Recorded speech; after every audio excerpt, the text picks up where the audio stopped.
आज हम हिंदी व्याकरण के महत्वपूर्ण टॉपिक संज्ञा और सर्वनाम के बारे में जानेंगे।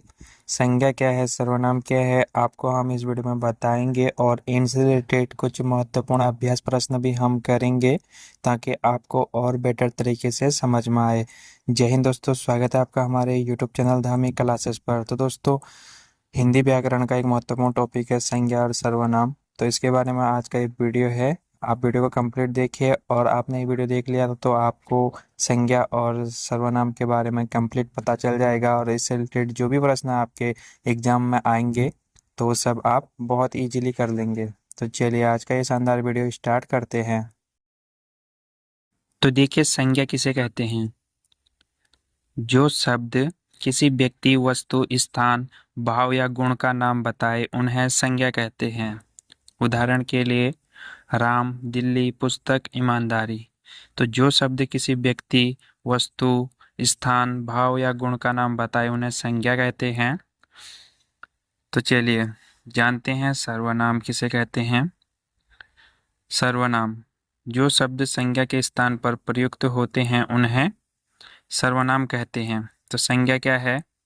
व्यक्ति, वस्तु, स्थान, भाव या गुण जो है संज्ञा है। तो इनकी जगह पे जो हम वह, यह, मैं, तुम ये लगाते हैं तो वो सर्वनाम होता है।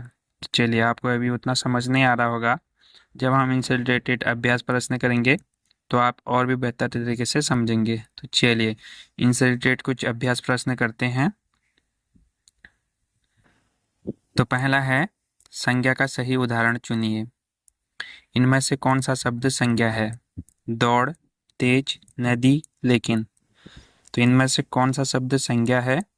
तो नदी संज्ञा है, क्योंकि यह एक वस्तु या स्थान का नाम है।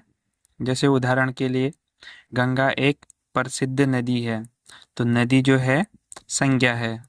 ठीक है, चलिए अगला प्रश्न देखते हैं। अगला प्रश्न है, व्यक्ति विशेष की संज्ञा को क्या कहते हैं? तो व्यक्ति विशेष को दर्शाने वाली संज्ञा कौन सी होती है?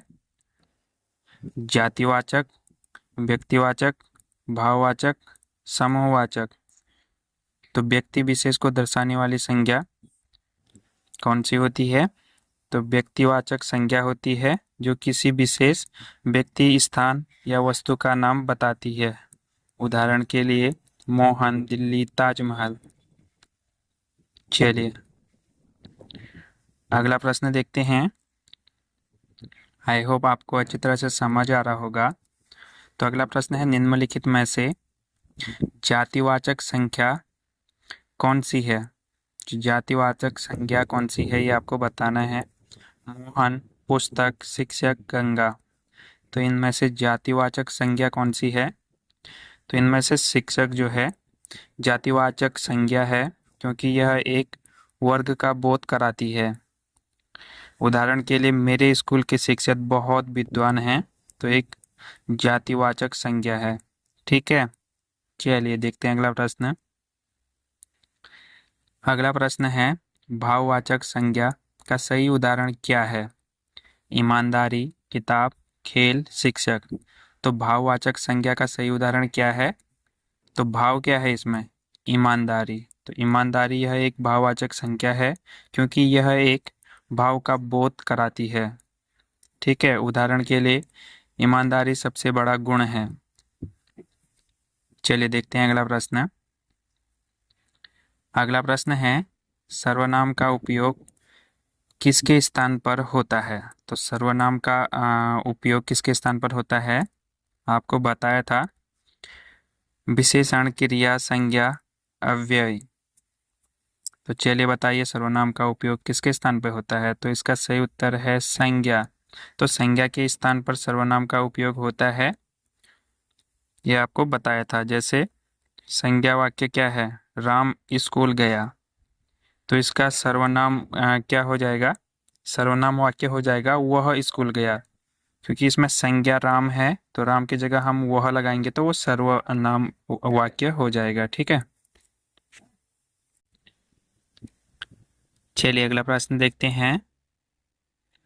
अगला प्रश्न है, सर्वनाम का सही उदाहरण चुनिए। प्रश्न है, इनमें से कौन सा शब्द सर्वनाम है? लड़का, सुंदर, वह, खेल। तो बताइए इनमें से कौन सा शब्द सर्वनाम है?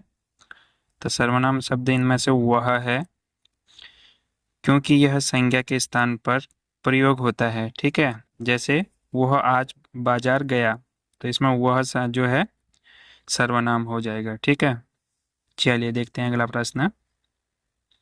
अगला प्रश्न है, निम्नलिखित में से कौन सा शब्द संबंधवाचक सर्वनाम है? ठीक है, यह, जो, वही, हमारा। तो संबंधवाचक सर्वनाम कौन सा है इसमें? तो जो।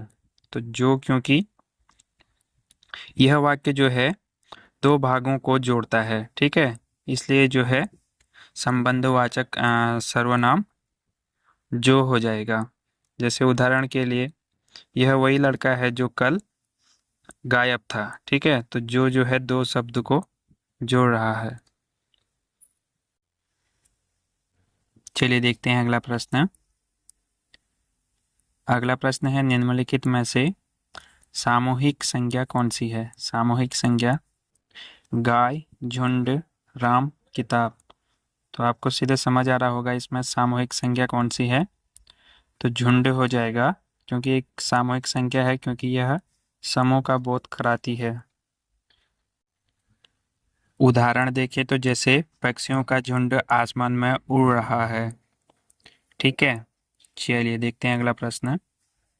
अगला प्रश्न है, संज्ञा से सर्वनाम में परिवर्तन करें। सीमा स्कूल जाती है, इस वाक्य को सर्वनाम में बदलें। तो वह स्कूल जाती है, सीमा पढ़ती है, वह स्कूल जाती है, स्कूल जाता है। तो इसमें जो है संज्ञा से सर्वनाम में परिवर्तन करना है। तो इसमें संज्ञा क्या है? संज्ञा सीमा है, स्कूल जाती है, तो इसको सर्वनाम क्या हो जाएगा? वह। तो पहला वाला सही हो जाएगा, वह स्कूल जाती है। ठीक है, चलिए अगला प्रश्न देखते हैं। निम्नलिखित में सर्वनाम का गलत उपयोग कौन सा है? तो इसमें सर्वनाम का गलत उपयोग कौन सा है? मैं खेल रहा हूँ, वह बाजार गया, ये खाना है, पुस्तक सुंदर है। चलिए, तो ये लास्ट प्रश्न है। तो अभी तक आपको कितना समझ आया उसके लिए हम इस प्रश्न को आपको होमवर्क के लिए देते हैं। तो ऐसे ही हम आपको पूरा हिंदी कवर कराएंगे, जो कि आपके आगामी परीक्षाओं के लिए बहुत ज़्यादा महत्वपूर्ण रहेगा, क्योंकि सभी जो है परीक्षाओं में हिंदी से प्रश्न पूछे जाते हैं। अगर आप हिंदी को अच्छी तरह से समझ लेंगे तो आप सभी प्रश्नों को ईजिली कर पाएंगे। तो वीडियो को ज़्यादा से ज़्यादा शेयर कीजिएगा, क्योंकि जितना ज़्यादा शेयर होगा, जितना ज़्यादा लोग जुड़ेंगे, तो हमको भी मोटिवेशन मिलती है। तो चलिए इस वीडियो पे बस इतना ही। जल्द ही अगले वीडियो पर मिलेंगे, तब तक के लिए जय हिंद, वंदे मातरम।